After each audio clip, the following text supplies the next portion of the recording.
Yeah, for us, Science Blogs kind of serves its own community in a way that Seed serves the public, and we've specifically kept them separate, and that helps a lot with a lot of the kind of brand issues that you see in mainstream media and in journalism.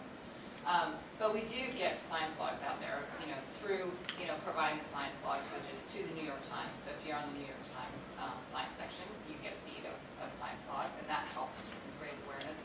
Certainly through National Geographic, that's broadening our audience wide open. But also through, through social media, it's the same thing. People read something cool, they post it, or they Twitter it, and it gets out there. So we haven't been too strategic in terms of, preaching to the unconverted, but we found that we've created enough momentum and outlets that it's working. I'm told we have 5 minutes, so that could be 2 short questions or 1 long one. So, do you want to choose, or am I choosing? I'm choosing. Susan.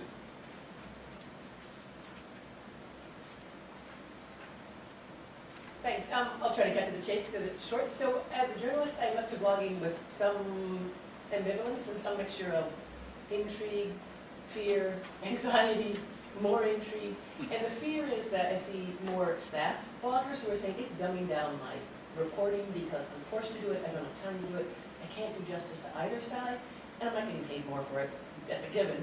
And then those who aren't on staff but are blogging, many of them doing it to promote their brand, to promote other things, but basically the brand, and it's not necessarily creating a real dialogue or deepening their level of work. And I wonder, generally, and I know you all have different models, but say from a business perspective, since Henry, you say it's profitable, as blogging becomes more profitable, will you be paying bloggers more? And I know you say you pay them stuff based on more traffic, but it just seems it's I guess my anxiety is it's devaluing journalists individually. It feels like, or is there a greater good here? Yes, when bloggers get more traffic, we pay them more, is the short answer. I think, it's the same thing. Is blogging a business? Is blogging journalism? Actually, great quote from Nick Denton this week about the Gizmodo thing where their blogger, was arrested, I guess. A quote from Nick Denton was, "Are bloggers journalists? I guess we'll find out." We'll see what the courts say in California. But my answer is, yeah, sometimes it's journalism. Clearly, I think you're seeing the sort of the spectrum of approaches here. When bloggers are breaking news or doing real reporting, which happens all the time, is journalism.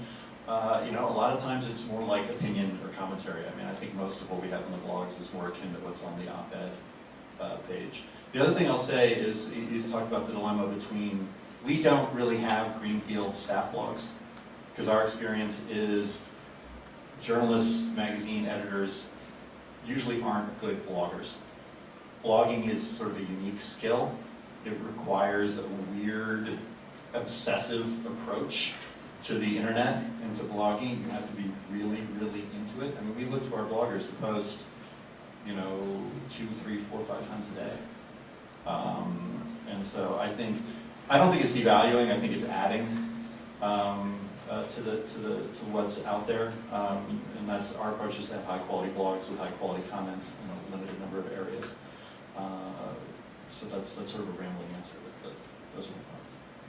Anybody else? I think this will be the last question. Anyone else have a take on this?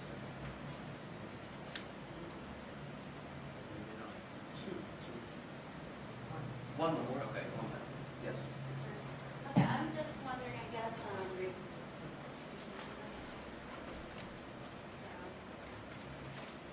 since you're talking about blogging as a business, so I was kind of surprised to hear the Globe panelists say that you don't do any kind of, it's not a science, because there's so many analytics that you can do in terms of the web and web traffic, and so I guess I'd like to ask the other panelists, in what ways does that affect the topics you choose, sort of knowing where people are coming from or what people are going to, as well as how you try to connect your blog to the rest of the internet. Well, we definitely use analytics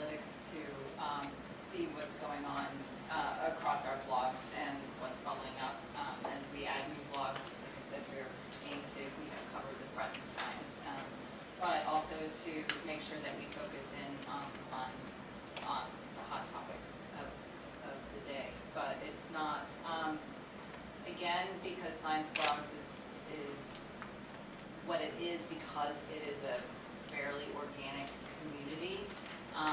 We don't apply a lot of kind of business strategy to push it in any particular direction.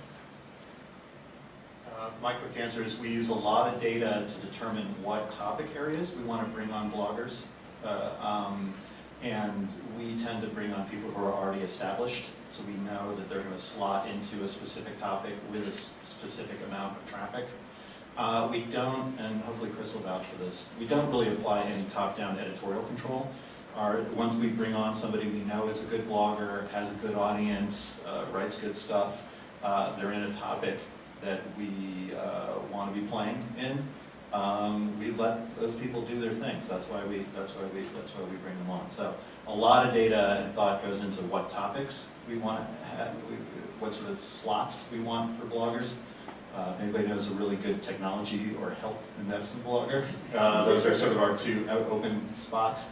But we don't, it's not like, we don't have a lot of communication with the bloggers day to day, like, hey, this is, with the asterisk that the bloggers know. Yeah, I was going to say. Yeah, the bloggers know. The bloggers know what drives traffic. So.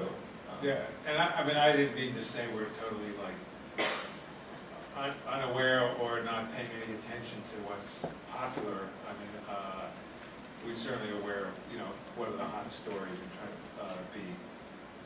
have a take on those, and hopefully we often write stories that make something hot. That's also our goal. The last thing I'll add is we do pay a lot of attention to where we're getting traffic from, particularly on social media.